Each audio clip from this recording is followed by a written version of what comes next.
What's up, everybody? I am CNC Trigger, head coach of Florida Atlantic in the Rfcl Advanced Football Coaches League. We're starting a weekly podcast. This is our playoff edition for season 1. I'm joined today by Coach Pars, Coach Blake, and Coach Sneak. How you guys doing tonight? Great. Can't complain, Coach Trigger. Feeling fantastic after a good day. Awesome. So, guys, since our first episode, I do want to real quickly go over what the RFCL is. We got commissioned Coach Blake here. Blake, can you give us a quick rundown of what the RFCL is? Kind of give you guys an idea of what's going on and what they can do in the league?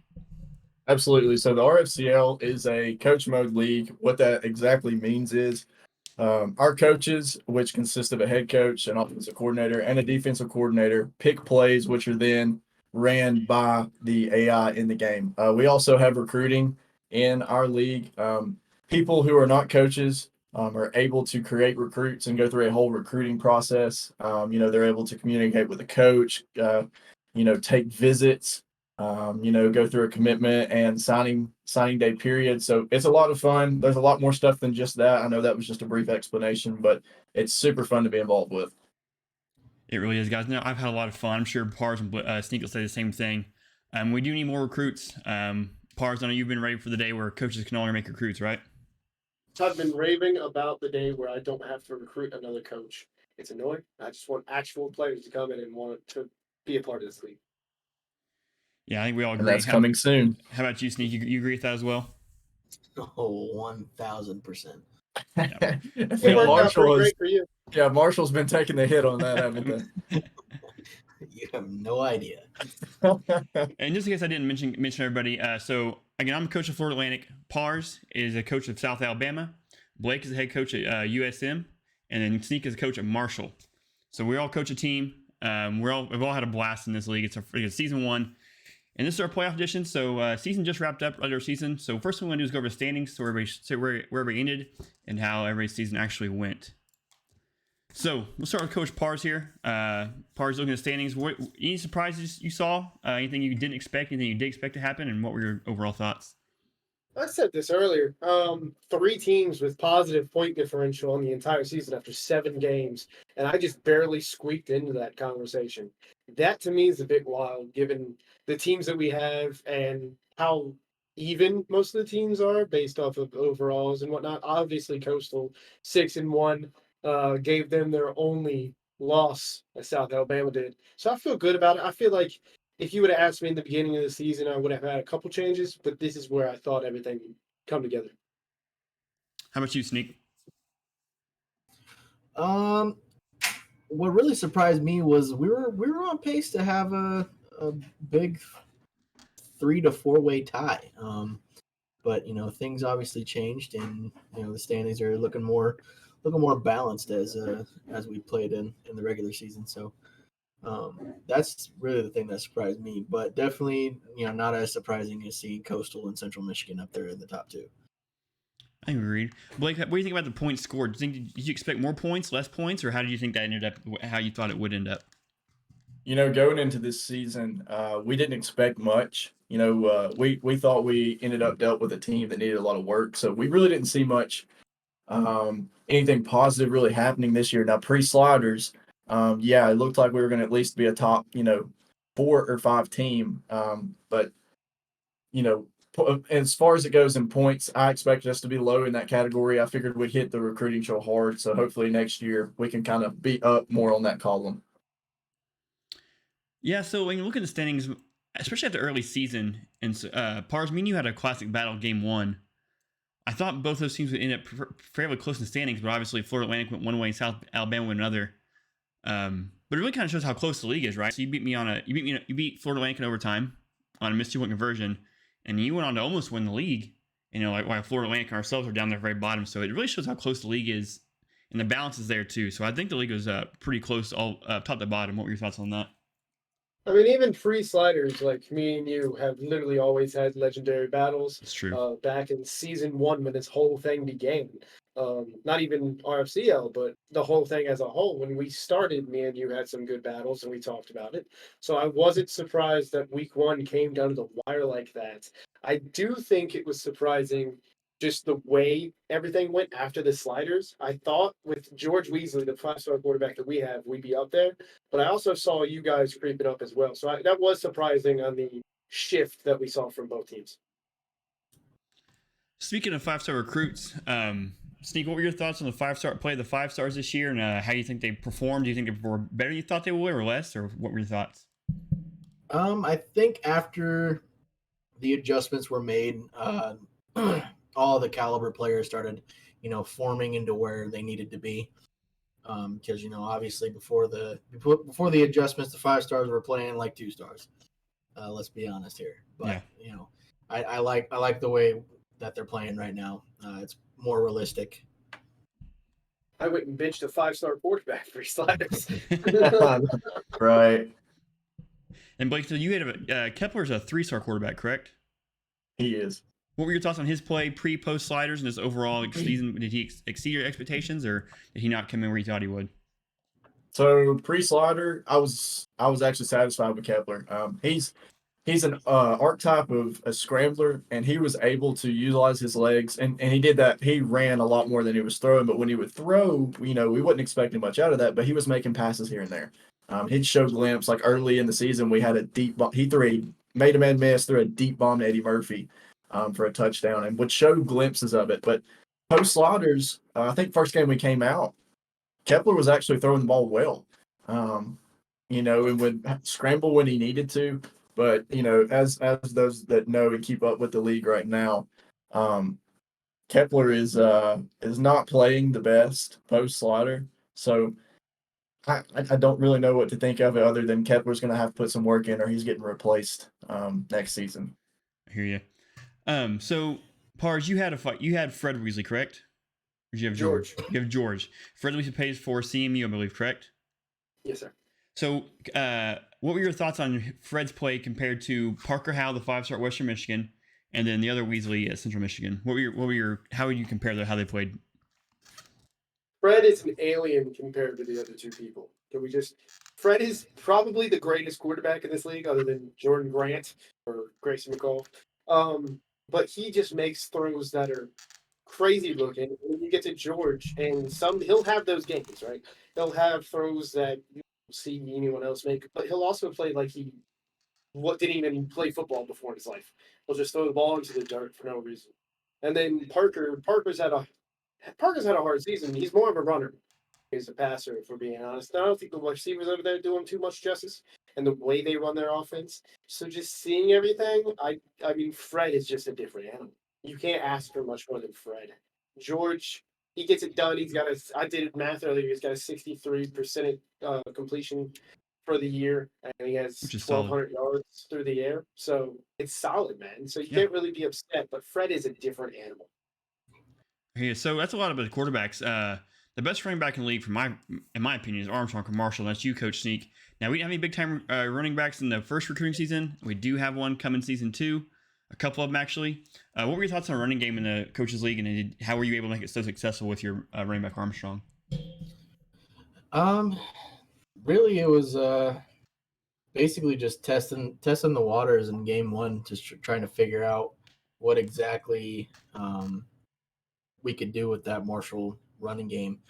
Because basically when I decided to hire Versa, it wasn't like I thought that Versa was like the best offensive coordinator that's gonna just be great anywhere. No, it was more that me and him kind of agreed on the way that our play styles were. I like a balanced play style, so I like to run the ball, and I also like to throw it when it's when the opportunity presents itself. So basically, how we figured that out, that the run game was going to actually work with Marshall, is that first game that we played, Armstrong just took off. So we're like, okay, cool. And as for like the rest of the running game in the league, I'd say it's starting to, like I said, starting to level out, especially with the adjustments. Obviously before the adjustments, it was a very run heavy league, and now we're starting to see those more passer type teams starting to go into their actual archetype, other than these other teams who are actual running teams. No, I agree. And Blake, you also had a pretty good running back in Lakip. How are you able to get him going? And do you have a different style than Marshall, or were you the same as this kind of a power run, use your lineman to go, or how did you get Lakip going? Really, we still don't know our identity. So, the other day actually when I was looking at stats, I was shocked that Lackup is at 412 yards, 75 attempts. And it really shocked me because I really didn't think we've utilized him that well this year. Obviously, we know he's a great runner. He's been able to make plays. The first play I can remember of this season of him scoring or making a big play was um, what was the Wildcat counter when he Mm-hmm. took off downfield, Oh, I'm and familiar with and the you know Wildcat everybody counter. everybody was talking about that. Oh yeah, Oh and yeah. he was, in my opinion, still not utilized well. But I think he's top two in yards per carry. Definitely on me. Could have used him a lot better this year. But with that being said, I've got to get the other parts of my offense going before we can utilize that, or else it's just going to be heavily expected going into games, and that's going to be shut down real quickly. But yeah, I think we figured out a little too late what we had in Lackup. Definitely going to look to give him the ball even more next year. I know we got 75 attempts right now, hoping to get to 100 by the end of the season. But I've liked what I've seen in him. It's just been on me. I've underutilized him. I understand. I think we're all learning. I think season one was quite a learning phase for all four of us, and probably everybody in the league, all eight teams. So I think we're all learning. We're all still adjusting, but so I think everybody's got a lot of that. So with that the standings and talking about the players, let's move to the current bracket. The playoffs start this week, guys. Tuesday. Correct me if I'm wrong, guys. 7 p.m. Central Time on Rfcl League Twitch. Round one of the playoffs as a start, and it's gonna be a lot of fun. And we're gonna wrap up season one here. So let's look at this bracket. We got Coastal Carolina as the 1 seed facing App State, the 8 seed. Coach Sneak and Marshall taking on the 5 seed Western Michigan. The 3 seed, Coach Parr, South Alabama, taking on Southern Miss, and Coach Blake, big rivalry there. That's a long story. We'll probably get into another podcast. And then the 2 seed Central Michigan taking on myself, Florida Atlantic. And that's our bracket for next week. We play on Tuesdays and Thursdays, guys. 7 p.m. Central starts our first game, and we second games at 8:30 always. So let's start with Coach Blake on this one. Coach, who's a dark horse you have in this tournament you think might be able to surprise somebody, make it all the way to the finals and win it?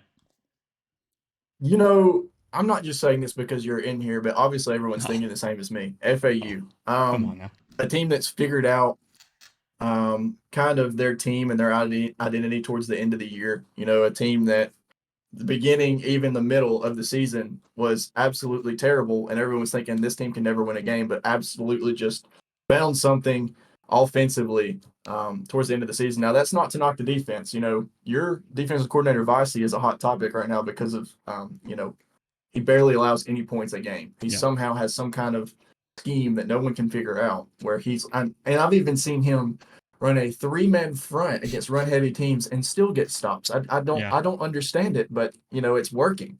He's got a good head coach. You know what I mean? Oh yeah, and it's just when I look at it, FAU, and I hate to just candidly say the last two teams, but App State's always someone to look out for too because they're starting to figure out themselves as well. And it's really once you get past once you get past 1, 2, and 3, it's a toss up in my opinion. But each one of those teams can be very good, and each one of those teams can be very bad. But everybody's figured something out. Now USM, we have just went backwards towards the end of the year. So when I'm looking at this, I honestly put ourselves at 8 or the very last place. But that's not to go in as an underdog, but it's just calling it how it is. But definitely my team, I think, is the biggest underdog, or maybe the biggest sleeper is going to be FAU going into these playoffs.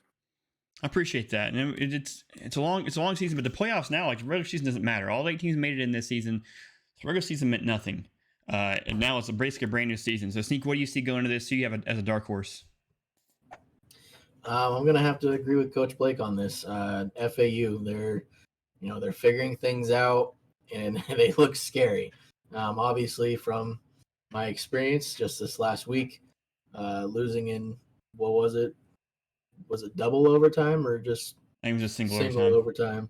Yeah, but still, the execution on clutch plays, that's what's going to save them and bring them to a championship if possible. Very nice. How about you, Pars? What do you got? What are you thinking here? Well, I'm not going to sit here and agree with everybody, go over the same thing. What I am going to do is I'm going to come up with an answer that none of us had, and I actually feel pretty good about it. I'm not going 6, 7, or 8. I'm going 4. I'm going Marshall. That's where I was And going the to go. reason, yeah, Good. sorry, Trey. No, you're good. The reason is when you get in the playoffs, what wins games? When you get into the playoffs, running and defense. Yep. At the end of the day, the sliders changed. Their quarterback's not very good. Versa wasn't there last week. Their OC. I mean, they lost to a great defensive team who's starting to figure out on offense and FAU. So when you come into the playoffs, you're a run-heavy team with the best running back in the game. I have a feeling you're going to make a run, especially with how good your defense is under Coach Zeke. So I'm going to go with Marshall. I can't choose myself, obviously, but I think we're going to play very well. Yeah, so I agree with everything you said. It was kind of, I was going to go with Marshall as well. I'll go somewhere else, but Marshall has the run game and Armstrong, and Zeke's a heck of a defense coordinator, and they can burn clock and they can hold on the ball and really stifle some good offenses like your Central Michigans, your Coastal Carolinas. They can really stifle those teams that run game. I told Sneak this after our game last week. I kind of thought the run game was like, it's a run game. How hard can it be to stop? That is a load of an offense to get in front of. It is. I told Vicey, like, that was your worst game of the year. And just as far as someone moving the ball in, and it was. But so I'm gonna go with two teams here. I'm gonna go with App State. I think we all know Coach Mason has the ability to put points on the board when he figures it out. He's shown that in the user league. And there's been, everybody's talking about the scrims he has where he's been scrimming teams and lighting them up. So I mean, if he puts it together for 3 games, I think App State can very easily win 3 games. And then also, I'm gonna throw a shout out to Coach Blake here. You guys had it going at the beginning a little bit. You're looking good, and it's kind of slowed down. But you've also had a lot of turnover, right? Like you've gone through 2 offensive coordinators. You're on your second offensive coordinator. You've been on some vacation a little bit, so I don't think you've had a chance to put it all together. But I think if you had a chance, you have a full squad going to playoffs, you might be able. And guys, know that's Coach Blake's fault. That's all. The league gets crazy sometimes. It's not like he's firing guys left and right, but they are able to put together. You start off 2-1. Am I right, Blake? 2-1, 2-0. I think I've lost Blake's audio. My bad, guys, reading stats. But yeah, we started off with a loss to Central Michigan, 24-27. Can y'all still believe that USM was that close with Central Michigan? Yeah, and we went on to beat App State, which was not, Mason at the helm. And then obviously we beat you in a nail biter 17-14. But, it looked to be a promising season, and then it just fell straight from there. But I think if you guys, you could put it together. You have an offense that can be scary. That counter out of the Wildcat is nuts. But as I know, I watched it multiple times in our game. But definitely a possibility. Although you have to go through Pars in that 3-seed South Alabama powerhouse first. That's gonna be the roughest game right there.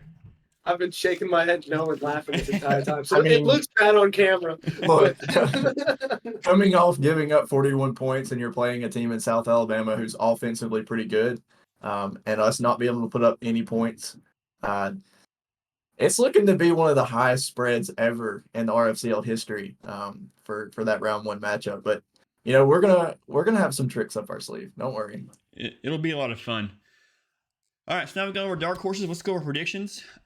Sneak, let's start with you on this one. We'll just go game by game, and I'll go through them. You tell me who you think's going to win it, and give me any reasons or any insight you have on it. Let's just start at the top. Coastal Carolina, App State. What night is this game? A Tuesday night game? The first game of the playoffs, Tuesday at 7 p.m. Central.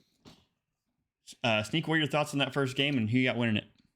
I think I got Coastal bringing it home. It'll be a close one, but I just think that defense is a little too overpowering, and I think that Jordan Grant, with his ability at quarterback and with them getting that running game going too, and I believe his name is Patrick Jordan. He's an animal. Yeah, he's turning into an animal himself. So I think that's just going to be a little too overbearing for App State. I hear you. How about now? This is gonna be a tough one. I know we're all going to have to go through this and picking our own team against our own teams or with our own teams.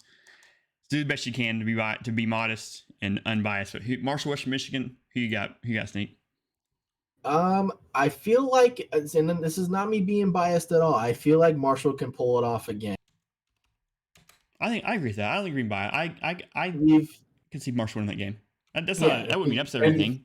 There's an asterisk on this game too, because they're going to be without their head coach. So I think that gives you a little bit more cushion too going into this game. Exactly. And I There you think, especially since we already know how these players kind of play, not these coaches, but these players, we know what weapons they have and what they don't.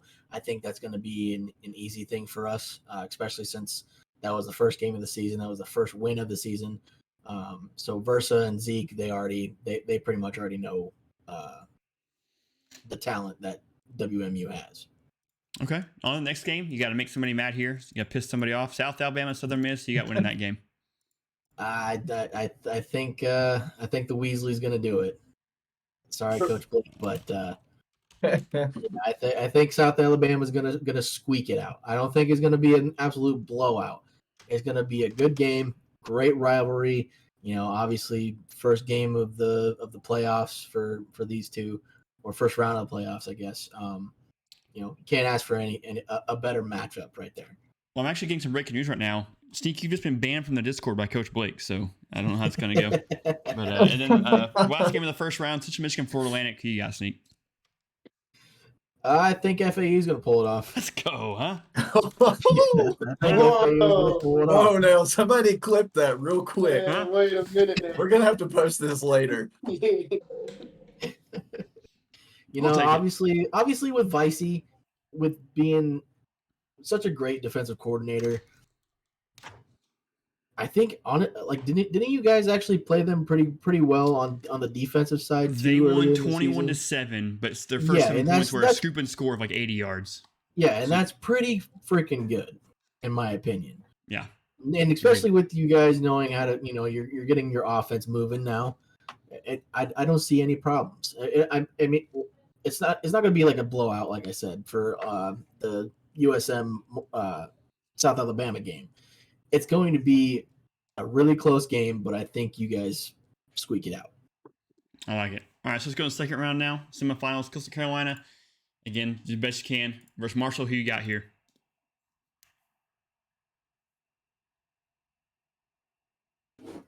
Sneak got to dig deep for this one. He did. He's like, wait a minute. Sneak got to dig deep for this one. I think Coastal's got it. Who? Marshall? I think Coastal's got it. Coastal? Okay. I like it. Coastal Carolina is pretty strong. I mean, obviously, I don't want to lose twice to them, but yeah. I hear you. And we're trying to be unbiased here, so you kind of want to be, right. But I get that. And then now you got to piss off somebody else. South Alabama versus FAU. Who you got winning that one? I think South Alabama will squeak it out. Yes. Ban him, Blake.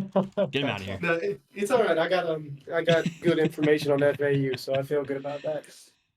So that leaves you Coastal Carolina, South Alabama. Sneak, who do you have winning season 1 of the Rfcl this year? I got Coach Gage winning the Natty. Oh man. I'm the only coach that's beaten Gage, and you got him beating me? And do we got to bring up the topic of possible tampering with, the head of the server possibly winning this all in season 1? I mean, this just sounds kind of fishy if you ask Somebody me. get law in here to investigate that. Didn't he get Coastal at pick 3 in the draft? So someone let him pick Coastal, and then he got the best team. They're losing a lot though. See, that's a postseason. That's a preseason conversation. We'll get into all that sometime. All right. Yeah, sorry. No, you're good. No, I was about to get into it too. Like, whether or not, we'll get that's another 30-minute conversation. All right. So Sneak's got his winners, Coastal Carolina. Sneak has Coastal Carolina win it. Pars, let's go to you. Pars, who do you have? Let's start with Coastal Carolina, App State. We're gonna speed run this. All right, Coastal first. I just think they're way too powerful. App is starting to figure it out, but not fast enough. Marshall over WMU. With Nismo being gone, even without it, people have picked up a few things, and I think Marshall overall is the better team. No bias at all, but I'm bringing this one home. South Alabama. Like it? If I lose, I'm going to look like an idiot. And then honest, this one's hard. This one's the hardest one, in my opinion. This one, I'm going Central. I'm going absolutely no. This is boring, I know, but no upsets in the first round. Hey, there's a reason the things are where they are, right? All right, Yeah, round 2. Close, Coastal Marshall, who you got? Coastal. Jordan Grant's looking way too good, Coastal. He is looking good. And then Central US Michigan. All right. And who you got? This is Pars winning the last game. This is a big game that they just played last week, and it was a close one for the 1 seed. Who you got this taking is it a boring home? playoff. This is a boring playoff, everyone. I'm sorry. Central Michigan takes it home. Wow. There's your upset. Coastal got a really lucky 1 foot down corner route touchdown last week against Central Michigan to really bring it home. And I'm saying that doesn't happen again. I like it. All right, Blake, that brings us to you, my guy. We'll start the bottom bracket this time. We'll switch it up for everybody. Central Michigan, Florida So- Atlantic. Who you got? This one, I'm going to try and make this short, but at the same time, I want to explain my pick. I think this one, is a coin flip after we saw y'all's last matchup. If FAU is playing the same way offensively they did 2 weeks ago, where they had everything on all cylinders and their defense is always phenomenal, this is FAU easy because CMU is very consistent, but I don't think they're very aggressive. So I'm actually going to go FAU. I think their offense will have it figured out. It's going to be playoffs. They got plenty of time to get ready for it. All right. And South Alabama, Southern Miss. You got winning this one.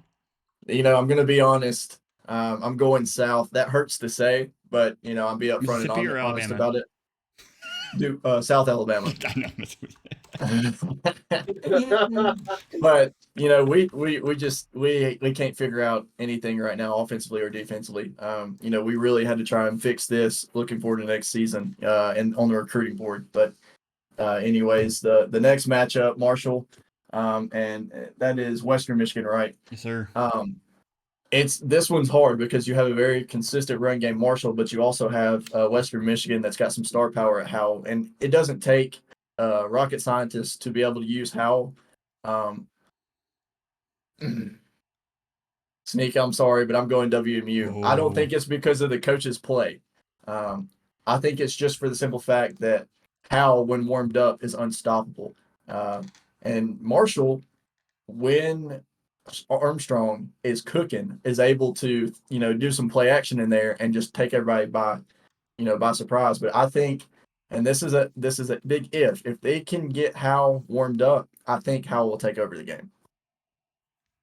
Okay. And the last game of the first round, Coastal Carolina, App State. Who you got? Mason's been getting his team together, and they've been really figuring it out. They got a great staff, and with that being said, I'm going Coastal. Coastal is the best all-around team in the league right now. Yeah. They've got everything going for them. They just hired Coach Twist, had a phenomenal first game at the helm of the offensive coordinator. So I had them taking that win. All right, let's go round 2. Coastal, Western Michigan. Who you got? This is Coastal as well. I think just Coastal is a well-oiled machine. They haven't shown any weaknesses. The only time they've seen, they shouldn't even have a loss if it wasn't for whatever Gage did at the very end of that game.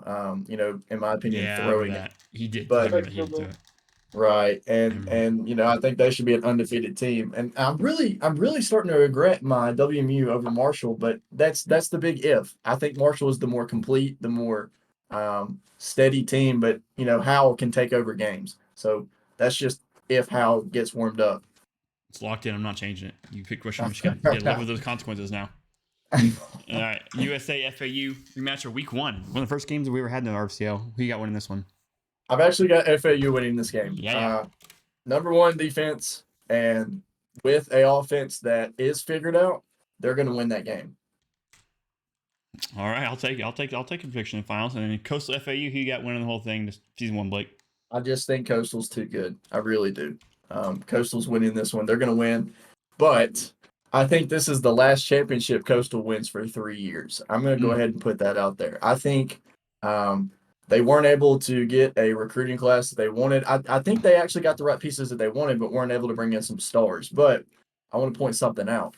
Gage did go out and get a 4-star quarterback who is a pocket passer. That's not to be overlooked. Gage knows how to use a pocket passing quarterback and utilize the run game. So that, in my opinion, you're losing Jordan Grant, who, is fighting for MVP with Sneak's very own Armstrong, who I believe should win it this year. Great. But I don't think it's really going to hurt them losing Jordan Grant when they're bringing in the 4-star pocket passer. I agree. I will say about this prediction, though, FAU won at Coastal Carolina more than anybody. If we get Coastal in the finals, FAU's winning this thing. I'm just gonna say that. We wanted Coastal more than anybody. They won that game on a fluke, and we wanted that game bad. Well, I'll give mine real quick as well. I'll make mine pretty quick. Coastal, again, Mason hasn't really figured out, but Coastal's too good. I'm going to pars and sneak on this one. Marshall wins this one. I think running game's too strong. Hal can be good. He can also be really bad. It depends on where you catch him. I think Marshall's just too strong up front. Sorry, Blake. South Alabama wins this one. Again, you kind of touched on it. You guys haven't been able to kind of figure out the last few weeks. Absolutely not. We can win this game, but CMU's a 2 seed for a reason. So I'm going to take Central Michigan here. They're pretty strong, and I just think things can happen. But we have every ability to win that game. I have every confidence we will win this game. But if I got to choose, I'm taking CMU here. Coastal Marshall, I'm taking Marshall here.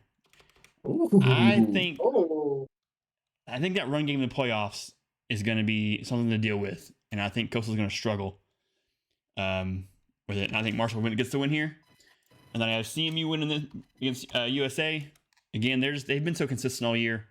Top to bottom, good running game. Good pass. They just kind of do what they do. Don't mess anybody else. So I think they pull it out. And then I got Marshall. Running game is maybe it's because recency bias. I just played that run game. That run game is a load, and it's the time of the year for the run game. And I know it's a long. That's why I call off my dark horse. I think they just have the pieces to do it in a playoff situation. So I got Marshall winning this year. So Sneak, make me a profit. Well, I do appreciate your confidence, my friend. I mean, it could be recency bias, but that run game just pounded us for 4 quarters, and it's like, well, I'm sure they can do it. All right, guys. Well, that's all we had for the playoff episode 1 of the Rfcl Coaches Corner. Y'all have anything you want to say before we sign off? I'm good, man. That was good. Good to sit down with you guys. Good to talk over everything. Marshall winning it all was the surprise. I mean, Yeah. it was fun. I enjoyed this. And on my pick with the upset, WMU over Marshall, I hope I'm wrong. I really actually would want Sneak to win.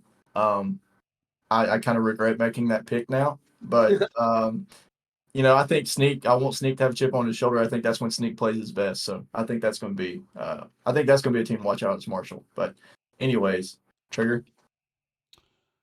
All right, guys. Well, that'll be it for us. Don't forget, RFL's playing the first ever in-state football revamped LAN tournament. It is going to be July 15th and 16th in Tulsa, Oklahoma. My neck of the woods, a guaranteed $1,000 prize, $50 entry per player. It's going to be a lot of fun, guys. You're going to have most of the guys from the league there, a lot of the head coaches from the RFCL there. It's going to be a blast, guys. Check it out. And until then, take care.